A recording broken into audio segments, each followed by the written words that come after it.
Hi, I'm E J Wicks in Lambourn and I'm with Richard. So, Richard, can you tell me a little bit about the shop and a little bit about what you do? Of course, yeah. So I'm the owner with my wife. We bought the business in 2013. The business started in 1905, so it used to be an old harness maker. If you show with the camera, the front part of the shop used to be the old butcher's part. So they took over butchery. You can see the rack goes round the top of it, where they used to hang them on, and the window was there, like an old butchery. So it used to be a harness makers. It's been a family business before we took it over in 2013. Within the business, we employ 3 saddlers, 2 seamstresses, and 3 girls that work in the shop. So has it been extended at all, or is this the size that it always has been? I've not extended it, no, but it has been. The wall was not through there, and they've opened it up right up this side. Oh wow. So as well as racing, you also cater for other people, don't you? And is that eventing? Yeah, absolutely. So eventing, show jumping, dressage, pony club. As I mentioned to you, there's 3 hunts in the area, multiple pony clubs, lots of top eventers, as well as lots of general riders, ex-racehorses, all that kind of thing. So I've just had a little bit of a look around the shop. Now I noticed you've got all these bits. Now I know you don't want me to ask about the bits, but if you just come a bit closer, I just wanted to ask, just quickly before we go into the other parts of the shop and while we're stood here, could you just tell me a little bit about what bits someone would buy for the racehorses? So this is a mouthy bit, isn't it? Yeah, so these are actually breaking bridles. So they've got the keys, either a straight bar or a snaffle. So they're when young horses are used to getting wearing bits. We obviously sell lots of other bits, so you get young bits for young horses that might be a loose ring snaffle with a lozenge in it, or a rubber snaffle, or a rubber straight bar, so a kind bit. Then as they move on and the horses, lose the sensitivity in their mouth, they might move on to some loose ring snaffles, egg butts, that kind of thing. And then you've got your variety of reins down here. What is the typical sizing of rein that would a trainer get? So we would either sell exercise or race reins. So an exercise rein is 7/8 in the width, whereas a race rein is 3/4 in the grips.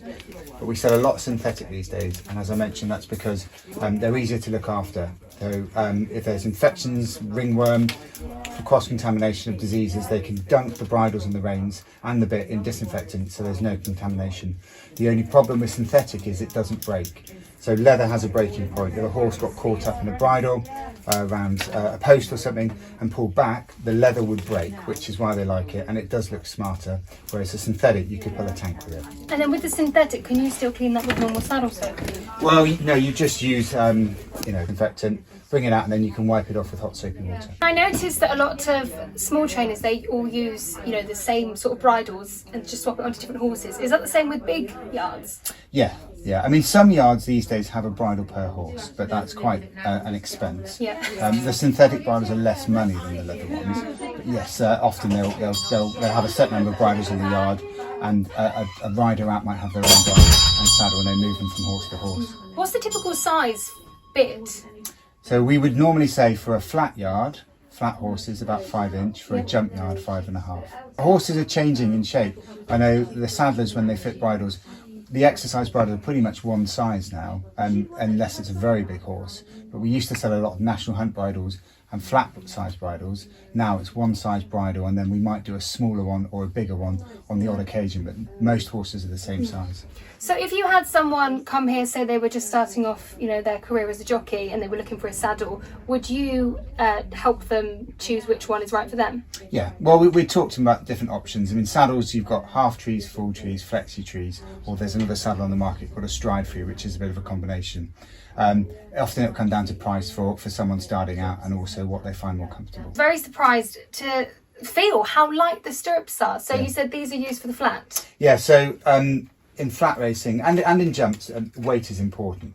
So they want to go for the lightest things possible, especially when there's no handicap. So the saddles are really small saddles. I mean, this weighs 195 grams.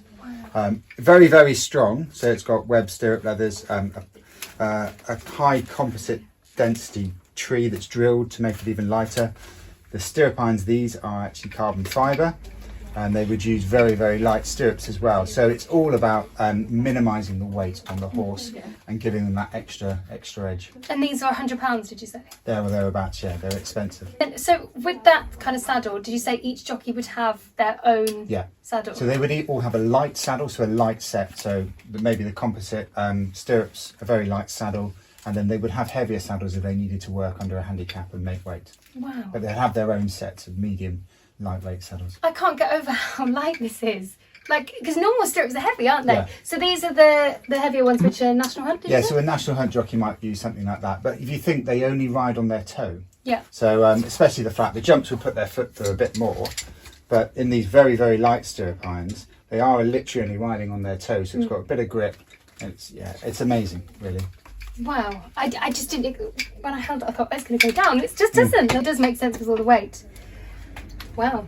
No, Okay. I've learnt something now. Perhaps I should have some of those. If someone wanted to perhaps work here or in a similar shop, what would they have to do in order to do that? Is it a case of applying and perhaps they learn on the job, or do they have to have a bit of background knowledge? Yeah, I mean, background knowledge would be ideal to work in the shop, but it is a case of seeing a vacancy and applying. If they wanted to be a saddler, that's a different story. So we've got 3 saddlers in, 2 of them are master saddlers, 7 years in training to become a master saddler. Wow. And the seamstress, who we employ, they've got to be able to use sewing machines.